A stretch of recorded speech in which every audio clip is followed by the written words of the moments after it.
کہ حضور ایک دفعہ کہیں نکل گئے مکے سے باہر، مختلف وادیاں ہیں، پہاڑ ہیں، پہاڑوں کے مابین ایک وادی میں آپ نے دیکھا وہ قبیلہ آ کر پڑاؤ ڈالے ہوئے، انتہائی مفلوق الحال، بھوک کی وجہ سے جسم سوکھ کر کانٹے ہوئے، تن پر کپڑے نہیں، حالت دیکھ کر آپ آئے انتہائی ملول اور غمگین ہو کر، گھر میں آ کر چادر لے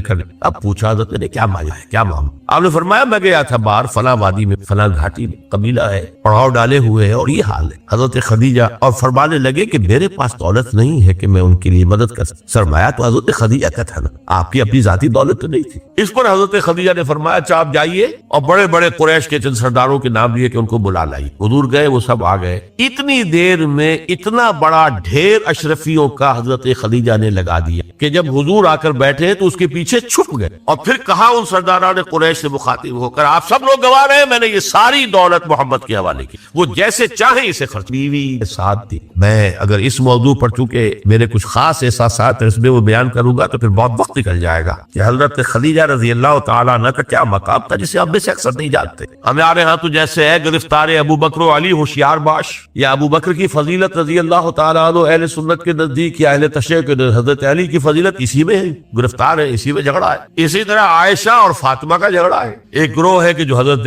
عائشہ رضی اللہ تعالیٰ عنہ کو بہت بلند کرتا ہے، اونچا رکھتا ہے، دوسرا گروہ ہے جو حضرت فاطمہ رضی اللہ تعالیٰ عنہ۔ لیکن یہ کہ حضرت خدیجہ الکبریٰ کا ذکر نہیں ملا، بہت کم ملا، بلکہ میں نے جب ابھی شاید 2-3 سال ہوئے ہیں جب میں گیا تھا ایران، اور وہاں کے اچھے مشاہدات میں سے تہران کے ایک یہ بھی تھا کہ انہیں خالص خواتین کی یونیورسٹی، اس کا نام رکھا الجامعۃ الزہراء، حضرت فاطمہ رضی اللہ تعالی عنہا کے نام پر۔ تو جب ایک ملاقات میں ان کا وہ ٹاپ کا سٹاف وغیرہ جمع تھا، میں نے کہا کاش آپ نے اس کا نام جامعۃ الخدیجۃ الکبریٰ رکھا ہو تو چونکے۔ میں نے کہا دیکھیے یہ سنیوں اور شیعوں کے مابین مدرسۃ العائشہ للبنات، یعنی جو بھی کوئی رکھے گا یہاں پہ مدرسہ بنائے گا سنیوں میں سے، خاص طور پر اہل حدیث جنہیں عرف عام میں وہابی کہتے ہیں، وہ حضرت عائشہ کے نام پر بچیوں کے لیے مدرسہ حضرت عائشہ، شیعہ ہوں گے تو حضرت فاطمہ زہرا کے نام۔ لیکن حضرت فاطمہ کی والدہ حضرت خدیجہ جو صدیقۃ الکبریٰ ہیں، ان کے نام کے ساتھ کبریٰ اس لیے جمع ہوا، صدیق اکبر، الصدیق الاکبر ہے حضرت ابو بکر رضی اللہ تعالیٰ عنہ،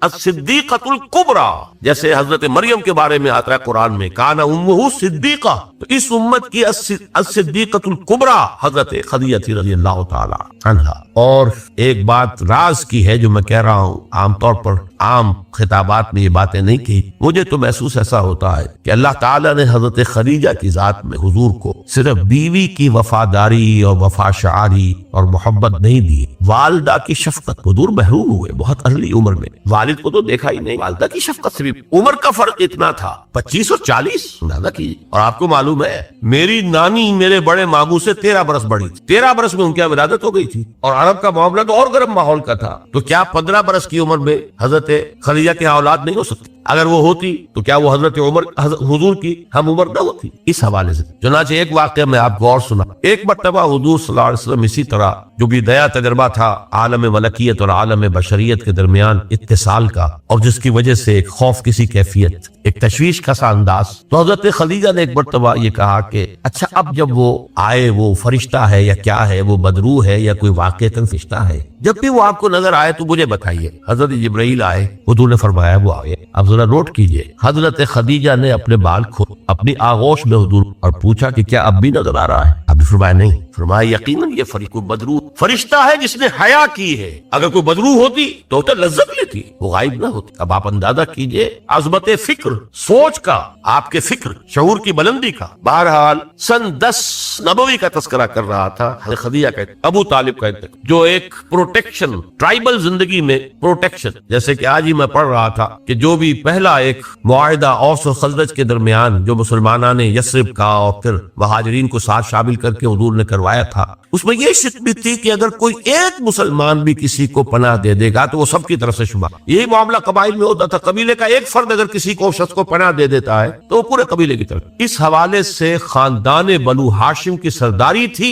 ابو طالب کی، اور وہ پروٹیکشن دے رہے تھے محمد عربی صلی اللہ علیہ وسلم، اگرچہ ایمان نہیں لائے لیکن وہ ایک طبی محبت تھی، اور اس طبی محبت کی بنیاد پر انہوں نے خاندان بنو ہاشم کا سایہ کیا ہوا تھا حضور پر صلی اللہ علیہ وسلم۔ اب ظاہر بات ہے کہ اگر بقیہ دوسرے قبیلے جو تھے اس کے سردار، وہ اگر کوئی اقدام کرتے حضور کے خلاف تو یہ گویا کہ بنو ہاشم کے خلاف اعلان جنگ ہو جاتا اور ان فائٹنگ خانہ جنگی سول وار مکے میں شروع۔ یہ وجہ ہے کہ 10 برس تک اس اقدام کی جرت انہیں نہیں۔ سفارتیں لاتے رہے، ابو طالب کے پاس سفارتیں آئیں، کبھی لالچ پیش کیا، آپ ان سے کہیے اگر انہیں دولت چاہیے تو ضرور سیم و زر کے ہم انبار لگا دیں، انہیں کوئی سیادت چاہیے تو ہم انہیں اپنا بادشاہ ماننے کو تیار ہے، اگرچہ ہمارا کوئی مزاج نہیں ہے کسی بادشاہ کو ماننے کا، ان کو مان لیں گے، اور اگر کہیں شادی کرنا چاہیں تو اشارہ کر دیں، قریش کے جس بڑے سے بڑے گھرانے میں کہیں گے آپ ان کی شادی کری تھی آفر۔ جب حضور نے فرمایا تھا کہ چچا جان چاہے یہ میرے داہنے ہاتھ پر سورج اور بائیں پر چاند رکھتے تب بھی میں اپنے اس دعوت سے باز نہیں۔ ان کا مطالبہ یہ تھا کہ یہ دعوت ختم کر، ہمارے معبودوں کو برا نہ کہیں، جس کے ضمن میں پھر آخری جبکہ ابو طالب بستر مرگ پر تھے اس وقت جو آخری سفارت آئی ہے اور انہوں نے آخری چیلنج کیا کہ ابو طالب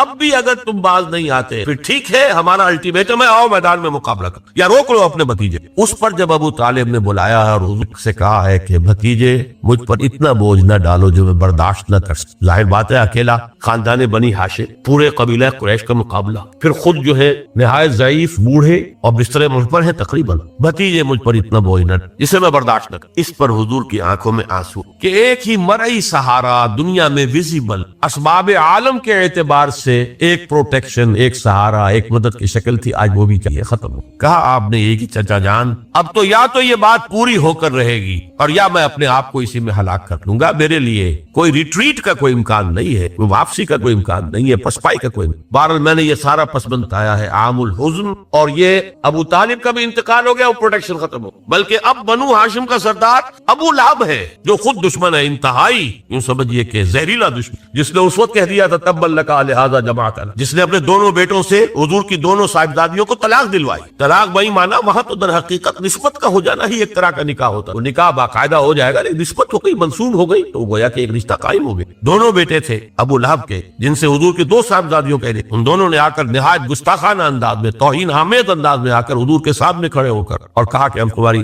بیٹیوں کو طلاق دیتے، کہ سارا صدمہ جیلے ہے حضور۔ اب وہ ہے بنو ہاشم کا سردار، کیا نکلے گا نتیجہ؟ پروٹیکشن ختم، اب تو جو بھی چاہیں گے وہ دارالندوہ میں فیصلہ۔ لہذا آپ گئے طائف، یہ حضور کی مکی زندگی کا اہم حالانکہ اس سے پہلے 3 برس کا آپ کا شیب بنی ہاشم کے اندر جو گھیراؤ رہا اور مقاطعہ رہا اور بائیکاٹ رہا، کھانے پینے کی چیزیں جو ہے روکی گئیں، بدترین قسم کی فاقہ جو ہے کشی کرنی پڑی پورے خاندان بنی ہاشم کو، حالانکہ وہ سب کے سب ایمان تو نہیں لائے تھے، لیکن اس جرم کی پاداش میں کہ بنو ہاشم محمد کا ساتھ نہیں چھوڑ رہے، لہذا اس پورے خاندان کو جو ہے اس کے ساتھ بائیکاٹ ہوگا، اور بائیکاٹ کے نتیجے میں بنو ہاشم کا پورا خاندان شیب بنی ہاشم میں، اور جس کو شیب ابی طالب بھی کہتے ہیں، 3 برس تک محصور، کوئی چیز کھانے کے لیے نہیں۔ کوئی اللہ کا بندہ حکیم ابن حزام جیسے شخصیت ہے، بنیادی طور پر نیک شخص، وہ کہیں پہاڑ کی چوٹی پر چڑھ کر نہیں، ورنہ جو وادی ہے اس کے دونوں سروں کے اوپر پہرے ہیں، کوئی جا ہی نہیں سکتا، اب پہاڑ کراس کرے اتر کے کوئی شہد دے آئے، اس لیے کہ وہ بہت قریبی عزیز تھے حضرت خدیجہ کے رضی اللہ تعالی عنہ، تو اپنی ان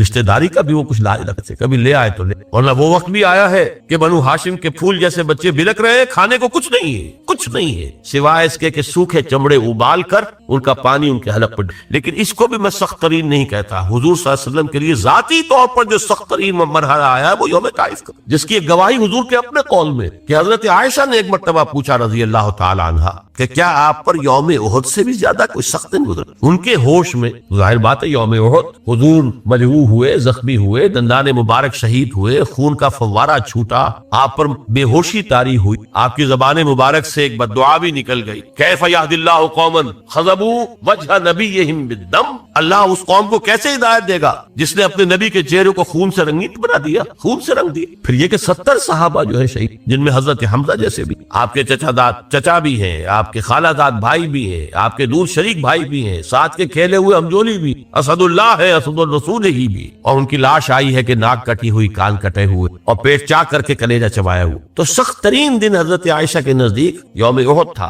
حضور نے فرمایا نہیں، مجھ پر سخت ترین دن یوم طائف۔ آپ مکے سے مایوس ہو کر طائف گئے، اور نوٹ کیجئے یہ واحد موقع ہے جہاں نظر آتا ہے کہ حضرت ابو بکر بھی حضور کے ساتھ نہیں، ورنہ سائے کی طرح ساتھ رہنے والی شخص صرف ایک ہے ساتھ، زید ابن حارثہ رضی اللہ تعالی عنہ، جو منہ بولے بیٹے بھی قرار دے دیے گئے تھے، لیکن یہ کہ تھے تو غلام، آزاد کردہ غلام، مولا تھے حضور، وہ ساتھ ہیں۔ آپ نے عام راستہ اختیار نہیں کیا جو کہ آسان راستہ ہے، سیل کا راستہ اب بھی ہے۔ طائف کے دو راستے، مکے سے طائف جائے دو راستے، ایک طریق السیل کہلاتا ہے، ایک طریق الجبل کہلاتا ہے۔ پہاڑی راستہ جو ہے انتہائی دشوار گزار، انتہائی، آج بھی آپ جب جائیں وہاں پر تو معلوم ہوتا ہے کیسے ان لوگوں نے سڑک بنا، نہایت دشوار گزار، لیکن اب تو بہرحال وہ بہت عمدہ سڑک بنی ہوئی۔ حضور کے زمانے میں سڑک کہاں تھی؟ کس سختی کو جھیل کر اس طریق الجبل کو آپ نے اختیار کیا، اس لیے کہ عام آمد و رفت کا راستہ جہاں تھا وہاں تو خطرہ تھا کہ فوراً حملہ ہو جائے، کیونکہ غالباً دارالندوہ میں یہ فیصلہ ہو چکا کہ اب قتل کر دو محمد کو، ختم ہوا، ابو طالب گیا، اب کوئی ہمیں اندیشہ نہیں ہے کہ کوئی ان فائٹنگ ہو جائے گی، کوئی جو ہے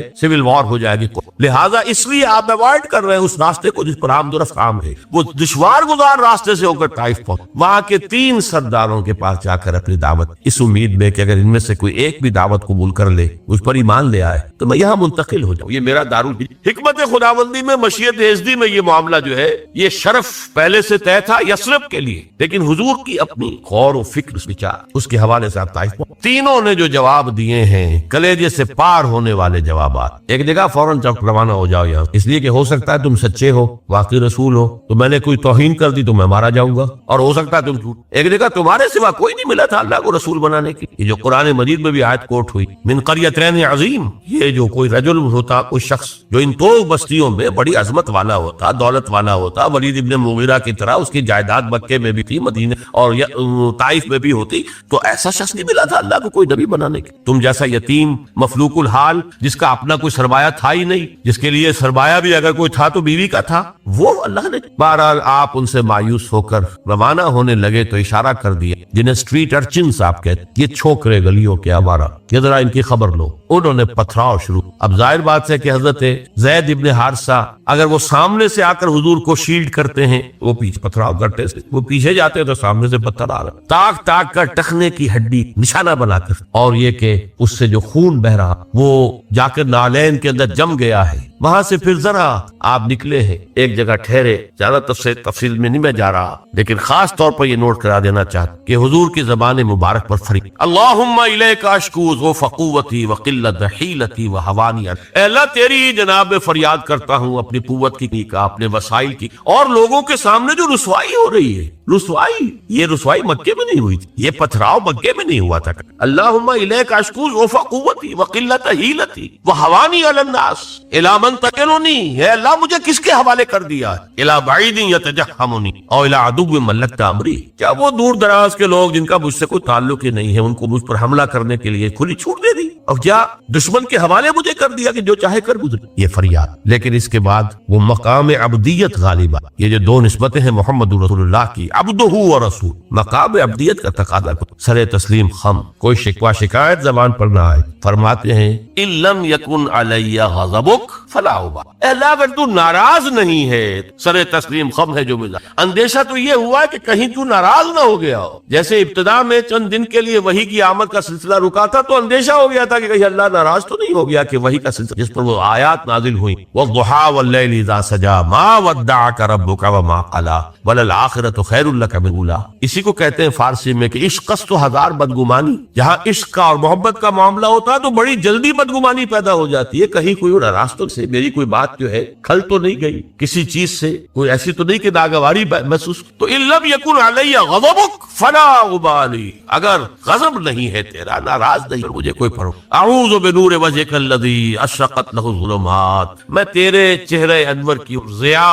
اور نور کی پناہ میں آتا ہوں کہ جس سے تمام اندھیارے جو ہے وہ دور ہو۔ بہرحال وہاں سے جب واپس آئے ہیں تو نوٹ کی ٹرننگ پوائنٹ، اس لیے کہ یوم طائف ایک اعتبار سے کلائمیکس ہے، ذاتی اعتبار سے محمد الرسول اللہ صلی اللہ علیہ وسلم پر ابتلاء اور آزمائش و امتحان اور سختی کا نقطہ عروج، کلائمیکس، اور اسے مولانا مناظر حسن گیلانی رحمۃ اللہ علیہ نے تصنیف النبی الخاتم میں ٹرننگ پوائنٹ قرار دی۔ اس کے بعد سے اللہ تعالیٰ کی طرف سے خصوصی پروٹیکشن، اللہ تعالیٰ کی خصوصی حفاظت جو ہے حضور صلی اللہ علیہ وسلم کو حاصل ہوئی، لیکن یہ کہ فوری طور پر طائف سے واپسی کے بعد معاملہ یہ ہوا ہے، عالم اسباب میں حضور کا معاملہ یہ تھا کہ آپ داخل نہیں ہو سکتے مکے میں، کیا کریں، وہاں قتل کا فیصلہ ہو چکا، داخل ہوں گا، اور جب دارالندوہ میں فیصلہ ہو چکا ہو تو کوئی اس کے اوپر جرم نہیں، کوئی اس کے اوپر الزام نہیں، کوئی مقدمہ نہیں بنے گا۔ طائف گیا تھا، خالی ہاتھ لوٹ رہا ہو، عالم اسباب، اب نوٹ کیجئے جو نقطہ میں واضح کر کہ حضور کی ساری جدوجہد عالم اسباب میں قدم بقدم زمین پر چل کر ہوئی، عالم اسباب کے وہ استعمال کرتے ہوئے ایک مشرک کو، کافر کو پیغام بھیجتے ہیں اگر تم مجھے امان دے دو، اپنی امان میں لے لو تو میں مکے میں آ جاؤ۔ مجھے میں بتا چکا ہوں قبیلے کی بات یہ ہوتی ہے، ایک شخص نے امان دے دی تو سب کی طرف سے امان، اس نے انکار کر دیا، پھر زید ابن حارثہ کو دوسرے کے پاس بھیج، اس نے بھی انکار کر دیا، تیسرا شخص وہ شریف النفس تھا مطعم بن عدی، اس کے پاس جب پیغام پہنچا اس نے کہا ٹھیک ہے آپ میری امان میں آ جائیے۔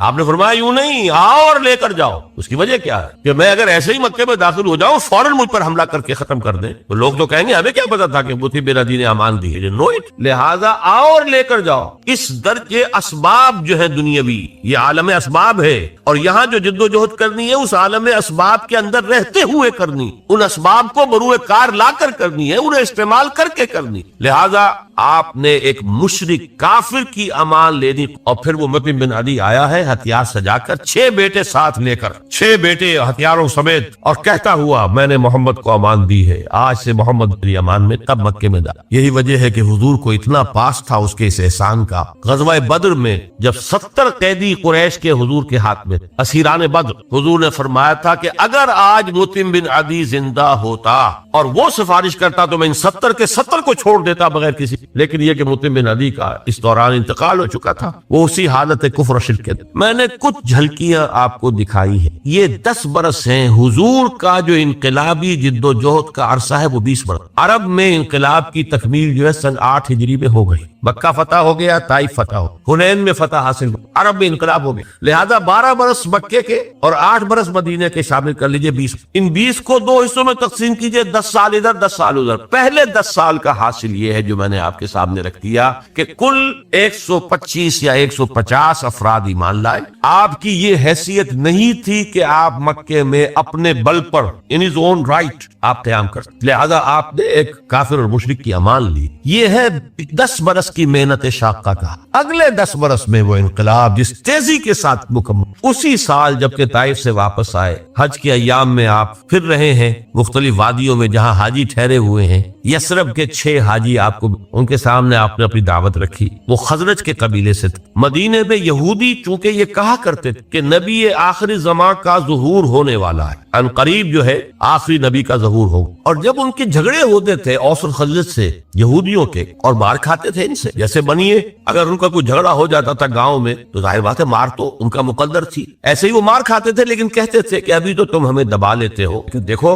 نبی آخر الزمان کے ظہور کا وقت قریب ہے، جب ہم ان کے ساتھ ہو کر تم سے لڑیں گے تو تم ہمیں شکست نہیں دے سکتے۔ یہ کانوں میں ان کے باتیں پڑی ہوئی، لہذا جب حضور نے اپنی دعوت پیش کی، انہوں نے کنکھیوں سے ایک دوسرے کو دیکھا، معلوم ہوتا ہے یہ وہی نبی ہیں جن کا ذکر، تو اس سے پہلے کہ یہودی ان پر ایمان لے آئے تم ایمان لے آؤ۔ وہ 6 آدمی اگلے سال انہوں نے چھوٹی بہت جو بھی دعوت دی ہوگی اس کے نتیجے میں 12 آ گئے۔ اب انہوں نے کہا کہ ہمیں کوئی مبلغ دیجئے، کوئی معلم دیجئے، مقری دیجئے جو قرآن ہمیں پڑھائے، آپ سے تو ہماری ملاقات اب 1 سال بعد ہوگی، اس لیے کہ عرب میں سفر کرنا کوئی آسان کام تھا، ہر وقت خطرہ قتل و غارت کا، قافلے لٹ رہے پٹ رہے، تو وہ تو جو اشہر حرم ہوتے تھے، حج کے مہینے، ان میں امن و امان ہوتا تھا، کوئی کسی کو تنگ نہیں کرتا تھا، کوئی قتل و غارت کری نہیں، تو اگلے سال ملاقات ہوگی، تو آپ ہمیں دیجئے کوئی مقری پڑھانے والا، قرآن نام قرآن فال بنا میں من دیوانہ زدن، حضرت مصعب بن عمیر کو حضور نے معین کیا، وہ سب جاؤ۔ وہ چلے گئے، کچھ عرصے کے بعد ایک اور کو بھی، حضرت عبداللہ ابن ام مکتوم نابینا، ان 2 نے وہاں جا کر 1 سال میں جو دعوت اور تبلیغ کا کام کی، قرآن پڑھایا لوگوں۔ حضرت مصعب کا نام ہی پڑ گیا المقری، یا المقری، وہ آیا استاذ پڑھانے والا۔ اس کے نتیجے میں اگلے سال 75 افراد آ گئے اور بیعت عقبہ ثانیہ ہو گئے، جس کے نتیجے میں ہجرت کا راستہ کھل گیا یثرب کے۔ اوس اور خزرج کے بڑے بڑے لوگ موجود تھے ان دونوں اس 75 افراد کے، تو معلوم ہوا کہ دونوں قبائل نے گویا کہ بعثت مجموعی اسلام کی طرف پیش قدمی کی، لہذا اللہ تعالیٰ کی وہ مشیت اس طور سے کہ پھر ہجرت ہوئی مدینے کی، اور یہ کہ پہلے حضور نے بقیہ صحابہ کو اجازت دے دی، خود منتظر رہے جب تک کہ ایکسپریس پرمیشن نہ آ جائے اللہ کی طرف۔ اس کے ضمن میں بھی ایک واقعہ ضرور سنا دینا چاہتا ہوں۔ حضرت ابوبکر حضور کے ساتھ سفر کے لیے بالکل تیار، پوچھ رہے ہیں حضور اجازت آ گئی؟ نہیں، اگلے روز پھر آئی